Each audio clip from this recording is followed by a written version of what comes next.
Seoul, I was told to report on the fake city of Tokyo, Japan. She was a star PD of a Taiwanese TV show, and she was also the 78th generation descendant of Confucius. When her Japan report was cancelled, she forced herself to get on a plane to Seoul. A week would be enough.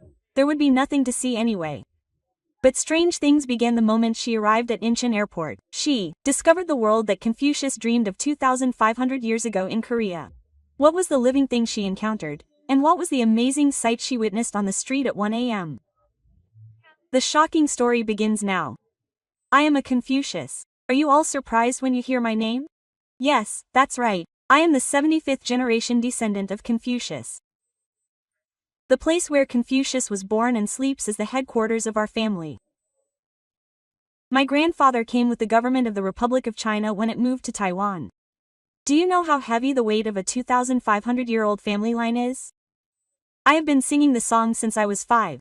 I still remember my grandfather's tears welling up in his eyes when he recited the first verse of the poem, Hagi Shizup Ji, which begins with, Ho. It's a saliva. Although we have left our hometown, we must not forget the spirit of Confucius. I majored in broadcasting and film in college and joined CTS Taiwan Border Broadcasting to uphold my grandfather's legacy. I believe that conveying cultural customs was the true foundation of a scholar. In my third year at the company, I prepared an ambitious project. It was a large-scale project called In Search of the Essence of Asian Civilization. Naturally, my first destination was Japan. To be honest, I believe that Japan was the true land of courtesy.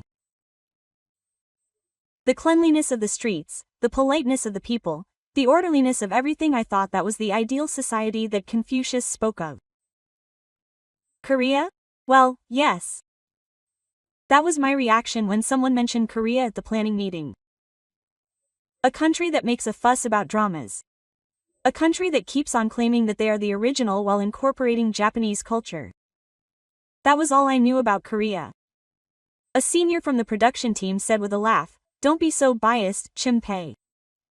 Korea has its own way of doing things." Quote.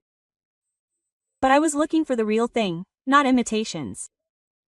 Thinking back now, I don't know how arrogant I was. But at the time, I was confident. I believed that Japan was the pinnacle of Asian civilization and that everything we needed to learn was there.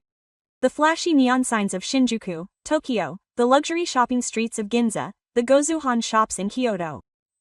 I planned to cover every nook and cranny of Japan for 3 months and keep talking about Japan. I was angry while writing the planning document. In particular, in the part introducing the Japanese tea ceremony culture, I wrote that this is the true practice of courtesy. I thought that the 5 virtues of Indonesia that my grandfather always emphasized were all blossomed in Japan. The samurai spirit is righteousness, the tea ceremony is courtesy, and the craftsman spirit is the embodiment of wisdom. The team leader also highly praised my plan. As expected from a Confucian family, no one else can do such an in-depth plan. The higher-ups at the broadcasting station also showed interest. They said it was a good opportunity to further strengthen the friendly relationship between Taiwan and Japan. The budget was allocated, and the best filming equipment was prepared. A week before departure, I was doing a final check at my grandfather's study. I did everything while looking at the portrait of Confucius hanging on the wall. Through this tour, I will let the world know the true value of Eastern civilization. But that very night, my cell phone rang. It was a call from the vice president of the broadcasting station. "Chimpei, come to my office tomorrow morning." I had an uneasy feeling, but until then, I had never imagined that my perfect plan would change. The next morning, the moment I entered the vice president's office, I knew something was wrong. The usually cheerful vice president's expression was stiff. "Chimpei, the Japan coverage has been cancelled." "Yes. What are you talking about?" "The Japanese side has expressed reluctance to allow a large-scale reporting team to enter the country. They're still being picky after the coronavirus. This is a situation we can't wait for." It was like a bolt from the blue. I thought, what's this bolt from the blue? When all the preparations were complete, what happens then? Go to Korea. Korea? My voice rose without me realizing it. The vice president continued speaking as if he had anticipated my reaction. "You can go to Korea right away without a visa. The budget has already been allocated, and if you cancel, the loss will be too great." But Vice President, my plan was based on Japan. Korea is also Asia. Let's just leave the title as is. Then the deputy director of the political department came in. He approached me and whispered in a small voice. Simpei. If we expose the truth about Korea and dig into the exaggerated K-culture and political propaganda, we'll get 2 bonuses. In an instant, everything made sense. This wasn't a simple scheduling issue. It was based on political calculations. I was getting angry. My ambitious plan was being used as a political tool like this. I can't do it. What I want to do is truly expose culture. It's not political propaganda. Vice President, your voice is cold. Is Gongshinpei PD refusing the company's orders right now? No, that's not it. Make a decision by tomorrow and go to Korea to report or drop out of this project. I trembled with humiliation on my way home after leaving the company. I felt like I was being told to deal with a fake, what should I call Korea, after missing the pearl called Japan. That night, I stayed up all night in my grandfather's study. I tried to find an answer by holding a rice paddy, but I only got angrier. Confucius, how can I endure this humiliation? The next morning, I made a decision. Okay, let's go. A week will be enough. There won't be much to see anyway, so I'll just take a quick look and come back and conclude that Japan is the best. I went to the vice president's office and said, I'll go to Korea. But I'll do it my way. Okay, I'll be looking forward to it. Quote. A week later, I boarded a plane to Incheon. During the 2.5-hour flight, I kept grumbling. What the heck? You copied the Japanese and made Korean food, but isn't it bulgogi with kimchi? A mirage made with Hallyu money. The passenger next to me looked at me strangely, but I didn't care. I had already judged Korea in my mind and passed judgment. As the plane began to descend, I took a few notes. First, the gray city behind the new sumo. The expected problems, the chaos, the ugliness. The hidden reality behind the overhyped press releases. Even until the moment I landed at Incheon Airport, I was certain that this business trip would be the most frustrating week of my life. But as I got off the plane and walked to the immigration hall, something felt strange. The airport was too modern. Oh, they only decorated the airport so flashy. I thought to myself and headed to the immigration counter. But at that moment, something amazing happened. The immigration officer looked at my passport, smiled, and said, Your name is Gong Shi. Are you from China by any chance? Yes, I'm from Taiwan. Oh, yes. Welcome to Korea. Have a good time. The immigration officer was a young woman in her late 20s. She was kind and had an impressive bright smile. After completing the immigration inspection, I was walking to the luggage storage area when I witnessed another surprising sight. An elderly Chinese woman in her 80s was wandering around the street, and 2 young Korean men approached her and helped her. Grandpa, Grandma, where are you going? I will help you. The young men tried hard to communicate in broken Chinese and eventually guided the woman to the luggage storage area. What was even more surprising was that they were not airport staff, but just regular passengers. It must have been a coincidence. I tried to downplay the significance. However, similar scenes kept happening all over the airport. While I was looking for luggage, a child fell down and started crying. At that moment, all the people around me approached the child at the same time. Some helped the child up, some grabbed a band-aid from their bag, and others handed her candy.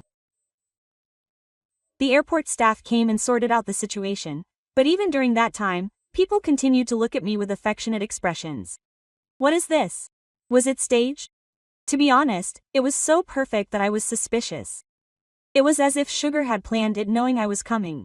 As I was passing through the security checkpoint, there was a traditional culture experience center on the wall. It was a small space, but there were various programs such as trying on Hanbo, experiencing Hangul writing, and even tasting traditional tea.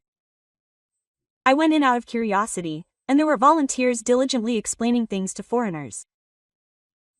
One of the old ladies approached me. "Oh, are you Chinese? Did you come from Gongxi Seong? How do you know? Wow, you have to keep studying even as you get older." While reading the thesis, I also learned about Confucius' hometown. A grandmother in her 70s introducing Korean culture to foreigners, and she was volunteering for free. When I left the airport and was trying to catch a taxi, there was a long line. But the sight of people waiting in an orderly line was impressive. No one was picking on people or talking loudly. When it was my turn, I got in the taxi. The driver greeted me and said, "Welcome. Where would you like me to take you?" He was very polite. In Taiwan, most taxi drivers speak informally. "Please take me to a hotel near Myeongdong." "Yes, I understand. Is this your first time in Korea?" While chatting with the driver about this and that, we entered the city. As I looked at the Cheongbok landscape, the roads were surprisingly clean. Didn't I see a single piece of trash? Why are Korean roads like this? Oh, it's because no one litters. That's what we've been taught since we were young. When the traffic light turned red, I saw an amazing scene outside the window.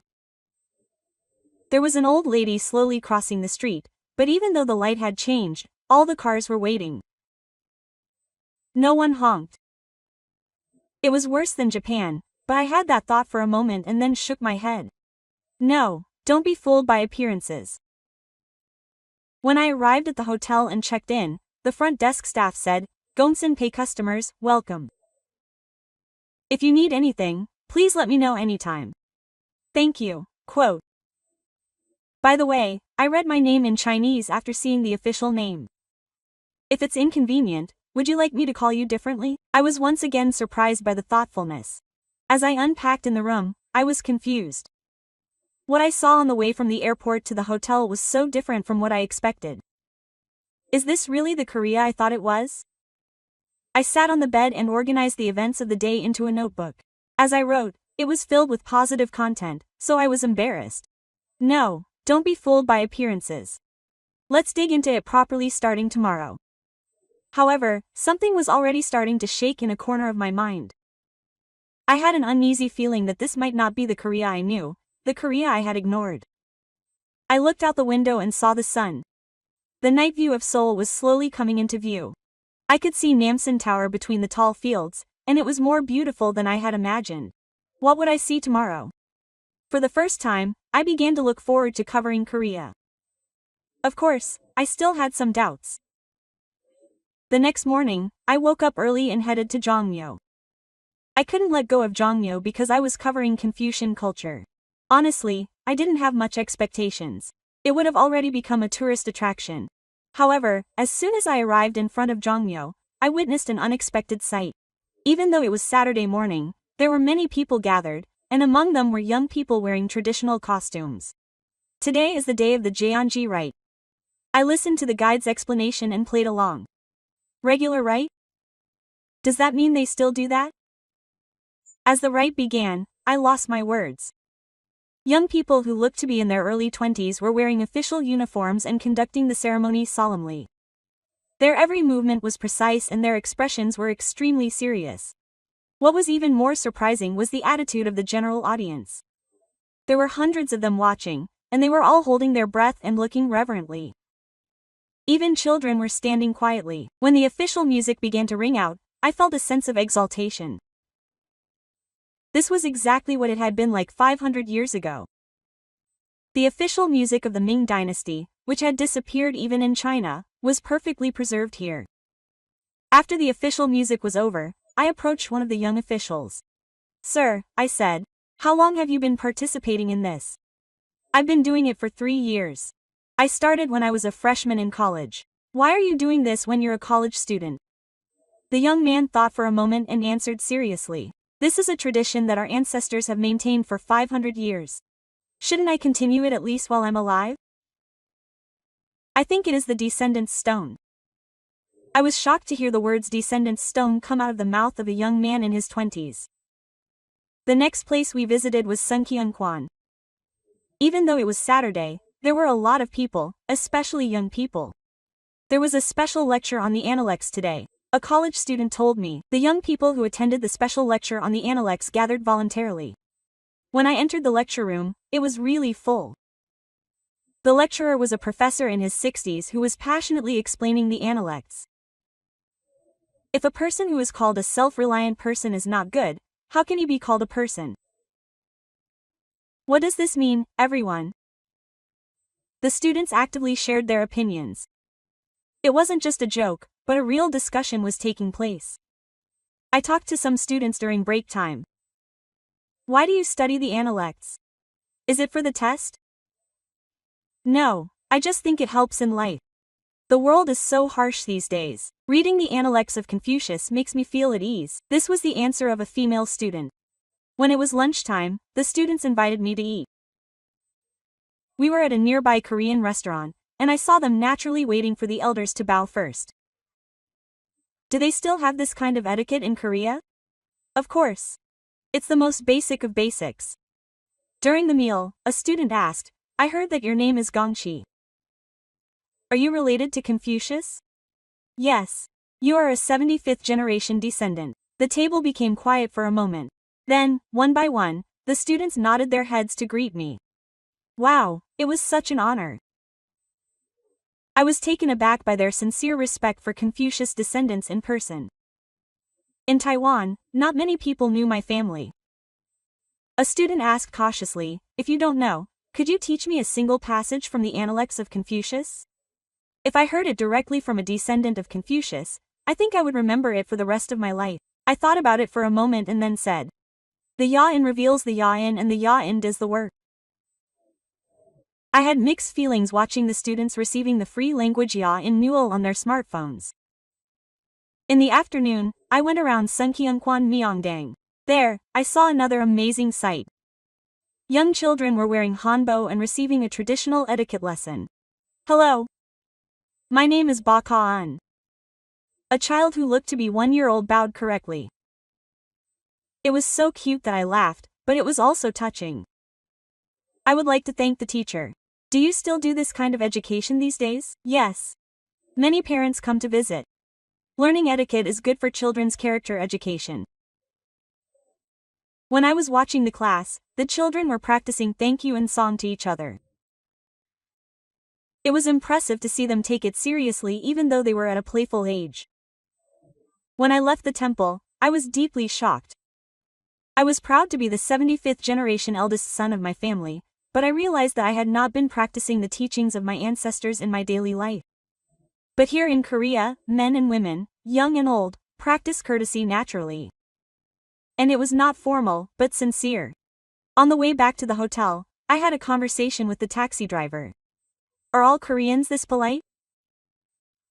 Well, we just think it is natural, but we have been taught that way since we were young. We have been taught that way since we were young. That thought kept going around in my head. Korea is not simply about observing courtesy, it is embedded in the culture itself. When I returned to my room, I watched the video I had taken today and fell asleep thinking, isn't this the world that Confucius dreamed of? That thought occurred to me for the first time. Maybe Korea, which is simple but full of sincerity, is the true land of courtesy, not the flashy Japan. I couldn't sleep on the third day, so I left the hotel.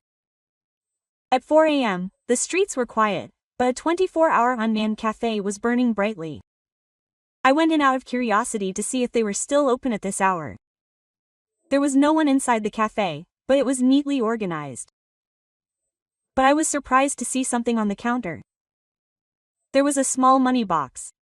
Inside were 10,000 won bills and coins. What is this? Isn't it scary? I read the instructions on the wall. If you have trouble paying with a card, please put money in the machine. Please take the change with you. I couldn't believe it. You leave cash like this in an unmanned cafe in the middle of the night? I watched while drinking a cup of coffee. After 30 minutes, a delivery man came in. He put exactly 4,000 won in my wallet while buying coffee. Then a cleaning lady came and I paid for my coffee exactly. No one really took money. I had a chance to talk to the owner of the cafe later, and he said this. I've been running it for 3 years and there's almost never been a time when the money didn't match. Sometimes, people accidentally put more money in and leave, but they come back the next day to get it back. In the morning, I decided to cover the online Chinese trading culture. I heard that there's a famous app in Korea called Carrot Market. I met Kim Yo-jin, who acted as a guide. He was an office worker in his early 30s. He really uses Carrot Market a lot. Since people in his neighborhood trade with each other, he can trust them. Is there no risk of being scammed? Almost none. There's something called manners temperature on the profile, so you can check the trust level. Hyo-jin shows an actual transaction. I decided to buy a humidifier for 50,000 won, and the seller said he would send the item first. Does he send the item first without receiving the money? Yes. Because we're neighbors. I check the item and send it. Actually, the item arrived 2 hours later and Hyo-jin sent the money right away. One time, I left my wallet and went to see the money the next day, and the seller said it was okay. Later, when we met on the street, we greeted each other and stuff. When I asked how this new culture was possible, Hyo-jin smiled and answered, "You just shouldn't hurt others. It's basic." I had an amazing experience at lunch. I was coming out of a restaurant eating and someone knocked on my door. Hey, I dropped my wallet. When I turned around, a young man in his 20s was holding my wallet. He really didn't realize that my wallet had fallen. Oh my, thank you. Thank you very much. No, be careful. The young man smiled and left. When I checked my wallet, there was 300,000 won in cash and my cards. In the afternoon, I observed Korea's appointment culture. While waiting at a cafe and waiting for people, I discovered a surprising pattern. People started arriving 10 minutes before the appointment time. 5 minutes before, most people were sitting here, and when the hour came, everyone was gathered. The conversation I heard at the next table was impressive. Sorry. I'm late. It's okay. I just got here. Apologizing for being late. In Taiwan, it's common to be late by 30 minutes. In the evening, I experienced the delivery culture. When I ordered chicken at the hotel, the estimated arrival time was 7:15 p.m. I wondered if they would arrive exactly on time. But the bell really rang at 7:15 p.m. The delivery man politely greeted me and delivered the food. Are you having a hard time in the rain? It's okay. Enjoy your meal. The receipt said that the delivery time was 99.8%. At night, I summarized the day and felt happy. What moves Korean society is not cutting-edge technology, but God. Cash registers at unmanned cafes, advance payments at secondhand stores, accurate appointment times, and a culture of finding lost items. All of this came from trusting each other. There is a phrase, no one can do without trust. It means that if a person does not have trust, he does not know what he can do. The trust that Confucius emphasized 2,500 years ago is being renewed by digital technology in 21st century Seoul. Isn't this true civilization? The night view of Seoul outside the hotel window looked special today. At 11 p.m. on Friday, I went out to Hongdae Street. I was there to cover Korea's counterculture. To be honest, it was a bit too much. I expected it to be chaotic with drunk people. However, as soon as I got out of Hongdae Station, I witnessed a sight different from what I expected. A young man was supporting a drunk who had collapsed on the street. But upon closer inspection, I saw that he was a stranger. Excuse me. Are you okay? Where is your home? The young man kept talking to the drunk and checking on his consciousness. Other people nearby also gathered one by one. Should I call Lee Il-go? Let me have you sit on a bench for now. I'll buy you some water. In an instant, several young men gathered and began to take care of the drunkard. Some bought water from a convenience store and others wiped his face with wet tissues. After 10 minutes, the drunkard came to his senses. Oh, I'm sorry. I must be so drunk. It's okay. Can you go home? Yes, I'll take a taxi. Thank you very much. The young men watched the drunkard leave in the taxi. They were even meticulous in taking note of the taxi number. I asked one of them, "Why are you helping me when I don't know you?" It just seems dangerous. I've passed out before after drinking, and someone helped me then. As I walked down the street, I saw people wearing vests that said, Ansimgi Scouts. They said that these volunteers help women get home safely. I spoke to a volunteer. He comes out every Friday night. It's dangerous work, but it's not something that anyone has to do. Do you get paid? No, it's just service. I have my own daughter, and I want other families' daughters to be safe at home. Even though it's past midnight, the streets are still lively. But what's surprising is that order is maintained. As I walk past the food stalls, customers are cleaning up their own trash. Some even clean up the trash from the table next to me. I'll clean it up, sir. No, I'm going to throw it away anyway, so I go into a 24-hour snack shop. Even though it's early in the morning, there are a lot of customers, including students. The conversation I overheard at one table was impressive. Hey, give me some money. My card's maxed out. How much do you need? Just 5,000 won. But something surprising happened. The owner came over and said this. If a student doesn't have money, next time too. What should I do when I'm hungry? No, the boss said he'll pick up his friend. But eat a lot. I'll give you one more kimbap. The boss really does give you one more kimbap. He said it was a service. I was taking a taxi back to the hotel at 1 a.m., and the driver told me this story. Yesterday, I came all the way to the customer's house to find the customer who left their wallet. I felt sorry for the next customer, but I couldn't just pass by. What about the fare? I didn't take it.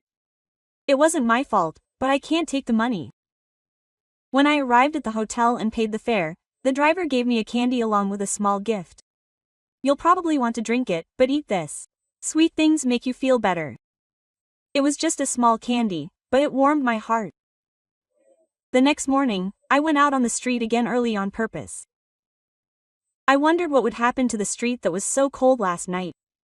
Surprisingly, the street was fine. They must have cleaned up at dawn, but it was impressive that there wasn't much trash. I sat in a cafe, drank coffee, and organized the events of the previous day. Young people who were drunk, volunteers who helped students get home safely, a boss who gave extra food to students, a taxi driver who found wallets. I realized that all of this was because of jung. That feeling of jung that Koreans talk about. In Chinese, it's called jung, but in Korea, jung has a much deeper and broader meaning. It was a feeling of caring for each other just because we were in the same space, even if we weren't family or friends. I heard that Taiwan also had this culture at one time. However, it disappeared a lot as individualism spread along with rapid economic development. On the other hand, Korea, despite its economic development, didn't have this kind of warm heart. No, it seemed to have developed it even more. This is what Confucius meant by jung. Isn't this the heart? Not just learning through academics, but practicing it in everyday life. Koreans naturally practice humanity without being particularly conscious of it. I thought that was the true face of civilization. I visited Hongdae Street again in the evening. It was Saturday evening, so there were a lot of people, but there was order. People gathered around the young people performing on the street, and they were considerate of each other by giving up their seats so that the people behind them could see. When the performance was over, people voluntarily put in tips. One person tried to put in 50,000 won, but accidentally put in 100,000 won. The performer ran over and gave it back. Grandma, I'll give you 50,000 won. No, you take it. Good job. No, that's too much. I'll only take 50,000 won. After much bickering, the performer gave back 50,000 won. The people around him applauded. Watching these scenes, I was convinced. Korea is not just an economically developed country, but a country with beautiful people. After a week in Korea, I returned to Taiwan. I had mixed feelings the whole time on the plane. I had no idea how to organize what I had seen. As soon as I got to work, the vice president called me. How is it? Are you getting the real picture of Korea? Yes, I am. Okay. I will look forward to it. Show me the dark side hidden behind the flashy K. I couldn't answer anything. The Korea I saw wasn't what the vice president wanted. I went into the editing room and checked the footage I had shot. The right of the bell, the cash box in the unmanned cafe, young people drinking. The streets were full of warmth. How can I edit this negatively? I thought about it for a long time. I tried to find the negative side even if it was hard, but all the footage I shot was of Korea's beautiful side. Then the deputy director of the political department came to visit. Sim Fei, what about the editing? It's still being organized. Should I help you? If we do this. The end is an old-fashioned property. The unmanned system is a cold technology that creates jobs. The nightlife is a culture of excessive drinking. Manager, I shouted involuntarily. That's not what I saw. I can't say that. The manager looked at me with a cold expression. Gong Sim Fei, think about your family. I know what position the Gong family holds in Taiwan. If you disobey company policy, your family's honor will be tarnished. I was even angrier at those words. You threatened me by mentioning my family. That night, I went to my grandfather's study. I looked at the picture of my grandfather and the portrait of Confucius hanging on the wall and cried. Grandfather, what should I do? What is more important, talking nonsense or protecting the family's honor? I took out the Analects from the bookshelf. I happened to see this passage on the page, supporting and supporting. Knowing what you know and not knowing what you don't know. This is true knowledge. At that moment, I realized that as a descendant of Confucius, it was my job to convey what I had seen as it was. The next day, I made up my mind and started editing. I decided to capture Korea as I saw it. I edited it all night for a week. The earnest appearance of the young people I met at the temple. The culture of trusting each other. The streets filled with warmth. I paid special attention to the interviews. I captured the honest stories of the Korean people I met. We are not special. We are just doing what is natural. What's so great about people having a hard time? Everyone should be like that. These humble words resonated even more.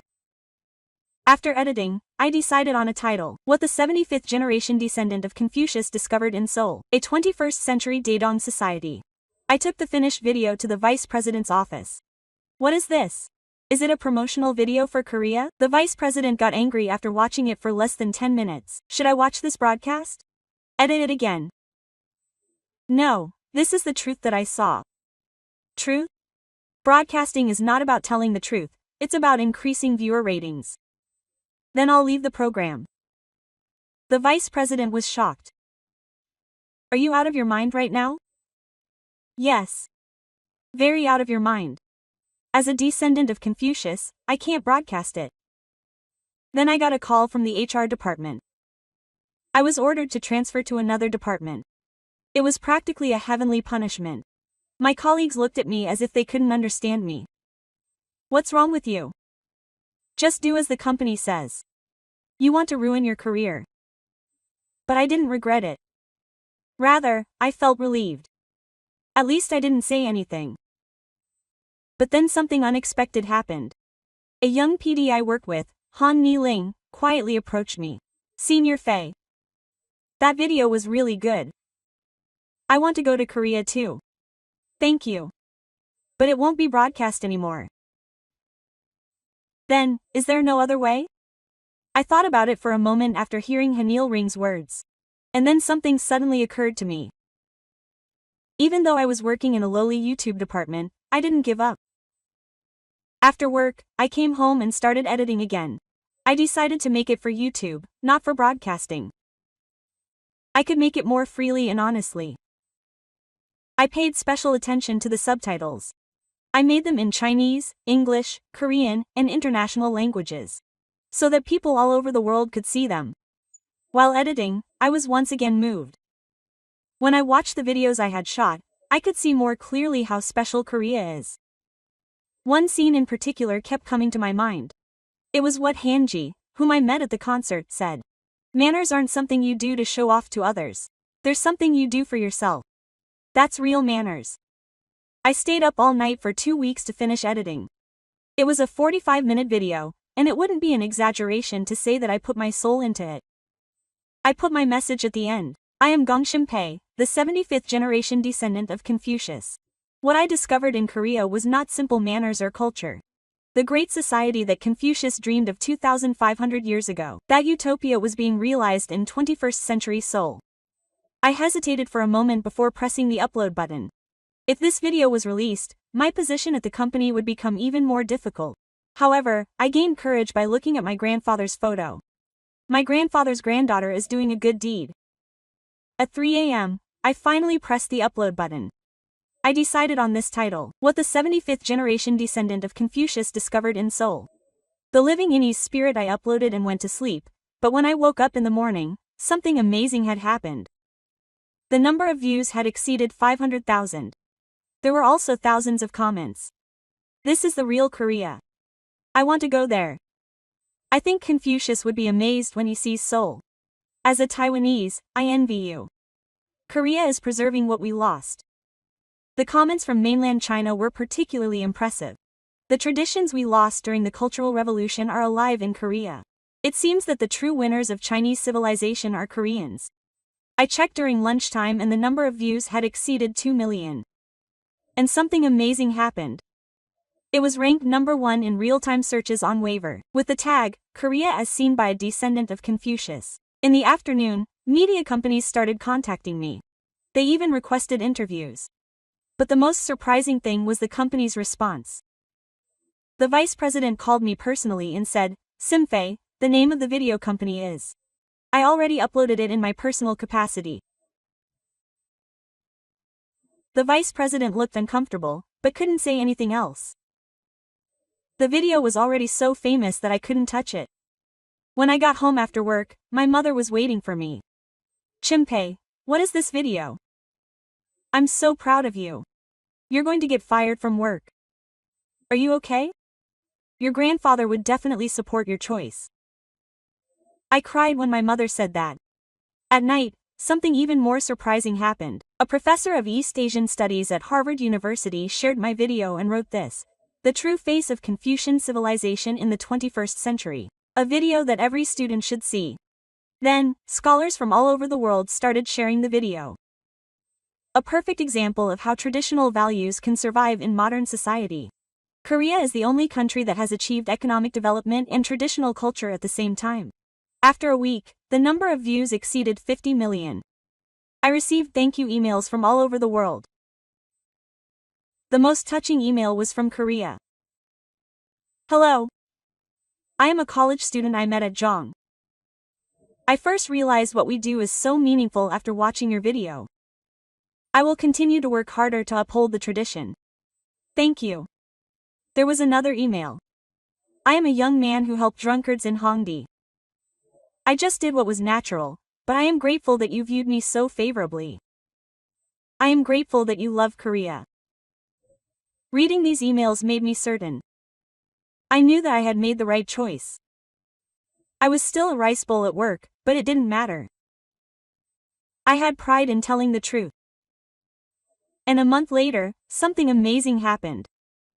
The number of views in the first month since the video was uploaded exceeded 80 million. But what was even more surprising was the changes that took place in the real world. First, a huge controversy arose in Taiwan. We were proud of being the orthodox Chinese culture, but in reality, Korea is better at keeping the spirit of Confucius. Could it be that we have forgotten our spiritual culture in addition to our economy? Intellectuals began to raise their voices for self-reflection. Some universities even use my videos as teaching materials. The media changed as well. The tone that had previously ignored Korea began to change. Articles came out about things we should learn from Korea and things we should find in our lost affection. However, the biggest response came from mainland China. As my videos were shared millions of times a day on Wave, the hashtag, The Real China Found in Korea, became trending. A philosophy professor at Peking University posted this, What we lost during the Cultural Revolution, Korea is the one. Now we need to learn from Korea. An entrepreneur in Shanghai said that he made his employees watch my videos. Don't just think about money, think about people first. That's true success. There was also a response from Japan. If we only focused on form, Korea will lose its spirit. The true future of Asia may lie in Korea. Western media has also taken notice. The BBC contacted me. They decided to produce a special feature on Korea after seeing your video. Would you be willing to interview me? CNN, Leslie, The New York Times, and other major media outlets around the world have covered it. A Confucian Renaissance in the 21st century. Eastern philosophy in modern society. A perfect harmony of Korean tradition and modernity. But the most unexpected response came from the Taiwanese government. The Minister of Culture made a public statement. Producer Kong Shin-fei's video made us think a lot. It's time to recover the values that have been lost due to our obsession with economic development. Even the office of the president made a comment. It's not something to be envious of to learn from a neighboring country. We will expand cultural exchanges with Korea. The atmosphere at the company has also completely changed. Colleagues who had ignored me for so long have come to me one by one. Shin-fei, you're here. I'm sorry. We also want to make a broadcast that conveys the truth like you. Even the vice president changed his attitude. Shin-fei. I was sorry back then. You are the real media. I know it now. But I realize that the company also needs to change. Come back and make a good program. I politely declined. I already had other plans. I received invitations from the Korean government and various organizations. Among them, the most meaningful one was the invitation from Sungkyunkwan University. We would like to invite a descendant of Confucius and hold a special lecture. I think it will be a great stimulus for young Koreans. I happily accepted. And I got on the flight a month later. This time, I felt completely different. I was full of excitement and anticipation. When I arrived at Incheon Airport, the press was waiting for me. Mr. Gong Shin-pei, how do you feel about coming back to Korea? I feel like I'm back home. I was sincere. Just a few months ago, this place that was ignored now feels like Jay's hometown. The Sungkyunkwan University auditorium was packed with people. Not only students, but also professors and ordinary citizens came, and there were not enough seats. The title of the lecture was The 21st Century Great Society Discovered in Korea by a Descendant of Confucius. Hello, everyone, I am Kong Shin-pei, the 75th generation descendant of Confucius. Applause erupted. I waited for a moment and then continued. Just a few months ago, I was an arrogant person who ignored Korea. I thought Japan was the best and Korea was just a copycat. The audience became quiet after my honest confession. But I was wrong. I was completely wrong. Korea is not a copycat country, but a country that most perfectly realized the teachings of Confucius 2,500 years ago. Then, I will tell you about my experiences one by one. The emotion of the bell, the god of the unmanned cafe, the warmth on the street. What was particularly impressive was that Koreans don't think all this is special. They just take it for granted. That's true civilization. After the lecture, it was time for a response. One student raised his hand. Are we really that special? I don't know, but that's what's special. We practice it naturally without being conscious of it. Confucius said that was the most ideal. There was another question. Can Taiwan change? Of course. In fact, it is already changing. Many people who watched my video began to reflect on themselves. After the lecture, I received an unexpected offer. KBS contacted me. Mr. Gong Shin-fei, we would like to create a cultural exchange program between Korea and Taiwan. Would you like to join us? I was surprised, but I happily accepted. That evening, we had dinner with several people at a Korean restaurant near the terminal. Some of them were from my video. Thanks to the college students who participated in the closing ceremony, the owner of the unmanned cafe, the Ansim Gi-ga volunteers, and the teacher, we were able to think again about the meaning of what we do. No, you are already doing well. I just showed you that. We talked a lot while eating. About the future of Korea, the future of Asia, and the modern meaning of traditional culture. The owner of the unmanned cafe said, I just started because I like trusting people. But I didn't know that it would connect with Confucius's philosophy. Everyone laughed. That's when I realized one important lesson. Koreans don't study Confucianism and practice it, but they just live good lives, and that's what's in line with the Confucian spirit. The next day, I attended a welcoming event hosted by Seoul City Hall. The mayor of Seoul came out in person to welcome us. Thanks to Mr. Gongshin Fei's video, we were able to see the value of what we have again. I would like to present you with an honorary citizenship of Seoul. I was touched by the unexpected gift. Now I am a citizen of Seoul. I am truly honored. After the event, reporters asked me, "What are your plans for the future?" I want to serve as a bridge for Korea, Taiwan, and all of Asia to learn from and develop together.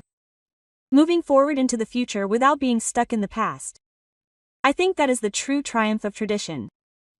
That night, I had a video call with my mother at the hotel. "Mom, I became a citizen of Seoul. I am so proud. Your grandfather will be happy too. Mom, please come see me. If you see it in person, you will understand why I was so touched." I hung up the phone and looked out the window. The night view of Seoul was sparkling. A landscape that I had no interest in just a few months ago now seemed the most beautiful. Is this fate? Would Confucius have called this fate? Tomorrow, I have my first meeting with KBS. I will be able to convey the truth to more people through the new program. I wrote this in my diary before going to bed. I learned a lot from Korea today. People here live special without knowing they are special. That is true civilization. 6 months later, I was back in Seoul. This time, not as a tourist or a guest lecturer, but as a full-time program producer. I was about to have my first broadcast of Asia learn from each other with KBS. The first topic was, of course, Korea. On the first day of filming, I met an unexpected person in front of the bell. An old man with white hair approached me. Was he perhaps Mr. Fei Gongsun? Yes, that's right. How did you know?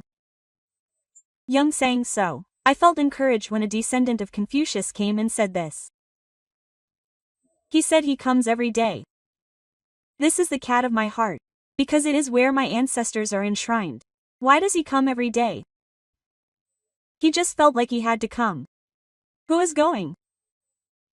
Ha, those words that he had to come were deeply engraved in my heart. Then, there was a special event at Sungkyunkwan University. It was a discussion between Korean college students and Taiwanese exchange students. The topic was the modern value of tradition. A Taiwanese student said, "What surprised me when I came to Korea is that tradition here is not only in museums. It is alive in our daily lives." Quote. A Korean student answered, "We didn't know that was special. We watched Professor Gongsun Fei's video and got excited." As the discussion deepened, there was a beautiful discovery. Korean students did not know the value of what they had, and Taiwanese students were late in realizing the value of what they had lost. We went to an ordinary restaurant near the school for lunch. The owner greeted us warmly. "Oh, it's the famous Professor Gong. Eat well." The side dishes kept being refilled and they gave us more soup. The Taiwanese students were surprised. This is the famous Korean affection. What's so special about this? Since we came to eat, we should feed them. Everyone laughed at the lady's seemingly obvious answer. In the afternoon, we visited Dongdaemun Market. There was something different from 6 months ago. There were more Chinese signs, and even the merchants spoke simple Chinese. After Mr. Gong's video, the number of Taiwanese Chinese audiences increased significantly. So we also started studying Chinese. This was the explanation by Mr. Han. Is there anything difficult? What's difficult? I'm happy when you have a guest. Even if we don't speak the language, if we just move our hands, we can all communicate. That moment was sweet. I realized that the essence of communication is not language, but the heart. In the evening, there was a special meeting. It was a gathering of foreigners who settled in Korea after watching my video. There were many Americans, French, Japanese, and Taiwanese. Their stories were surprising. I came on a business trip and fell in love with Korea, so I came already. I was shocked when I saw the unmanned system. I realized that I could trust people like this. The streets are safe at night, so even women can live alone. In particular, the story of a Taiwanese person was impressive. I decided after watching the teacher's video. Let's live like human beings, not just for money. Now, I run a small cafe and live happily. I asked them, what is the best thing about living in Korea? The answer was always the same. People are warm. There is a culture of caring for each other. Even though we work hard, we don't miss people. The next day, I saw an amazing sight in a small park near the Blue House. It was early in the morning, but there were a lot of people gathered. When I looked closely, they were throwing away trash. What kind of event was it? It's just something that the neighborhood residents do voluntarily. Every Saturday morning, we gather to clean up the neighborhood. People of all ages, from grandmothers in their 70s to elementary school students, participated. I asked one child, why are you doing this? Because it's our neighborhood. It makes me feel good. I was once again touched by the answer from a 12-year-old child that it was natural. After filming, I had a meeting with the staff. What do you want to convey with this program? The PD asked. The true meaning of civilization. Not GDP or height, but people living like people. I want to show that that is what a truly advanced country is. Everyone nodded. That night, I climbed Namsan. I thought a lot while looking at the night view of Seoul. What would Confucius say if he saw this view? I think he would say something like this. The place where I practice is my hometown. To me, Seoul has already become my hometown. I was born in Taiwan, but I think my heart's hometown is Seoul. Tomorrow is the last filming. The topic is the secret to happiness that we hear from Koreans. What will they say? They will probably say, what's so special about that? I think that humility and naturalness are the strength of Korea. The first day of the broadcast of Learning from Asia, the response was explosive. It became a hot topic in Korea, Taiwan, and mainland China. What was especially impressive was the response of the younger generation. They learned what values our generation should have. Korea shows that there are things more important than money. After the broadcast, amazing changes occurred. In Taiwan, a movement to greet neighbors began. Campaigns to greet neighbors, help neighbors in need, and create a new culture spread. A Taiwanese college student's post on SNS became a hot topic. Quote, I helped an old woman who fell today. They say it's a natural thing to do in Korea, but we can do it too. There were changes in Korea too. They rediscovered the value of what they have. The number of applicants for Sungkyunkwan's traditional culture program tripled, and the number of volunteers for the final rites also increased significantly. One volunteer said, we shouldn't be careless when foreigners are so touched. 3 months later, I started a special project.